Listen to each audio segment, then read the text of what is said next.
an ordinary janitor. No finance degree, no complex investments. Yet when he passed away, he left behind $8 million in cash, not after 50 years as a CEO, not from winning the lottery, not from inheritance. Just one single factor that most smart people completely overlook: how he behaved with money every single day. In 2014, Ronald Read, a janitor from Vermont, shocked the entire country when his financial secret was revealed. While many people with Harvard degrees struggled with money, a janitor quietly surpassed them through simple habits, repeated correctly, for a long enough time. This story exposes an uncomfortable truth. Money does not reward the smartest person. It rewards the person who behaves correctly for the longest. And as Morgan Housel puts it very clearly, financial success is not a hard science. It's a soft skill, where how you behave matters more than what you know. I'm Mike, and in this video I'll share 5 core ideas that helped a janitor outperform a Harvard degree, and more importantly, ideas that can help you build a financial life that is calm, resilient, and truly free. If this perspective on money makes sense to you, feel free to subscribe, and let's walk through the first idea together. 1. Behavior matters more than intelligence. Financial success isn't about how much you know, complex formulas, economic theories, or impressive degrees. It's about basic behaviors, patience, consistency, and the discipline to avoid big mistakes. These traits are far more powerful than raw intelligence. Ronald Read's life proves this perfectly. He didn't become wealthy through a high salary or sophisticated strategies, but through simple actions repeated over and over, saving consistently and investing long-term. He understood that small contributions, left untouched for decades, quietly grow into a fortune. This idea is deeply empowering. It democratizes wealth. It means financial success is accessible to anyone, regardless of background or education, if they can control their behavior. A calm mind and patient temperament will always outperform a chaotic genius. 2. Real wealth is what you don't see. We're trained to associate wealth with visible signals: luxury cars, designer clothes, exotic vacations. But that's a fundamental misunderstanding. Those things don't represent wealth. They represent money that has already been spent. Real wealth is invisible. It's the assets you haven't touched, the quiet savings, the unposted sacrifices, the financial flexibility that creates peace of mind. It's money working silently in the background, not money on display. Housel calls this the man-in-the-car paradox. When we see someone driving a Ferrari, we don't think, "That driver is cool." We imagine ourselves in the car. The driver becomes invisible, a tool for our desire. That reveals a deeper truth. Trying to signal wealth to others is pointless. The real status symbol isn't luxury, it's freedom. The real flex is peace. 3. Volatility isn't a fine, it's the price of admission. Many investors treat market downturns like punishment, proof they did something wrong. That mindset leads to panic and bad decisions.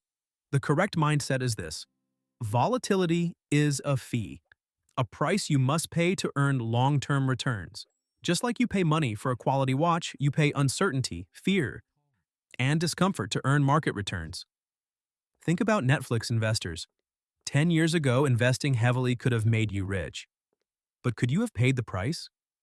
In 2011, Netflix lost customers and the stock dropped nearly 80%. Could you sit through that? Explain it to your family. Stay calm? Even diversified investors pay a heavy fee. Someone investing in the S&P 500 since 1980 endured roughly 13 years where their portfolio was down 20% from highs and about 8 months down 50%. When you see volatility as an expected cost instead of a surprise penalty, you're far more likely to stay invested. And staying invested is what allows compounding to work. 4. Getting rich and staying rich are 2 different games. The skills required to build wealth often contradict the skills required to keep it. Getting rich requires optimism, risk-taking, and moving against the crowd. It's offense. Staying rich is defense. It requires humility, caution, and an awareness of how quickly wealth can disappear. The goal shifts from maximizing returns to avoiding ruin. Survival matters more than victory. Warren Buffett mastered staying rich. Almost 97% of his wealth came after age 65, not because of flashy returns, but because of endurance. His rules are simple. Rule number 1, don't lose money. Rule number 2, never forget rule number 1. In investing, survival is the ultimate advantage. A strategy that keeps you in the game beats one that wipes you out, even if returns look exciting at first. 5. The ultimate purpose of money is freedom. The highest form of wealth isn't buying more things, it's controlling your time and choices. That's real wealth. Compare two people. One earns a massive salary but wakes up at 6:30 every morning to attend meetings they hate and present reports they don't believe in. The other saved enough to live simply and can wake up on a Monday and spend the morning reading, just because they want to. Who's wealthier? Freedom means saying no, leaving draining jobs, taking breaks without fear. Every dollar you save buys back a piece of your future time. That reframes money, not as status or luxury, but as a tool for autonomy and peace. The real return on investment. After all the numbers, charts, and strategies, there's one truth most people realize too late. Money isn't just math, it's psychology. How you react when markets fall, how you spend when emotions are unstable, how you compare yourself to others. All of it reflects your temperament more clearly than any statement ever could. A calm mind creates a calm portfolio. A fearful, impatient, competitive mind turns money into pressure, no matter how large the balance. When you learn to be more patient, less ego-driven, and think beyond the next few months, you're not just building an account. You're building. The ability not to panic, control over small decisions, a life that feels lighter every day, that is the real return. Not another zero on your balance, but the quiet confidence of knowing you're on the right path. Now take 5 seconds and answer honestly in the comments. Are you building a financial life that looks good to others, or one that actually feels good to you? If you feel stuck between those two, comment learning. If you've started choosing peace over appearance, comment lighter. And I wish you not just financial prosperity, but a calm mind, steady decisions, and enough freedom to live life on your terms. Money can come slowly as long as it comes in the right direction and stays long enough to serve your life.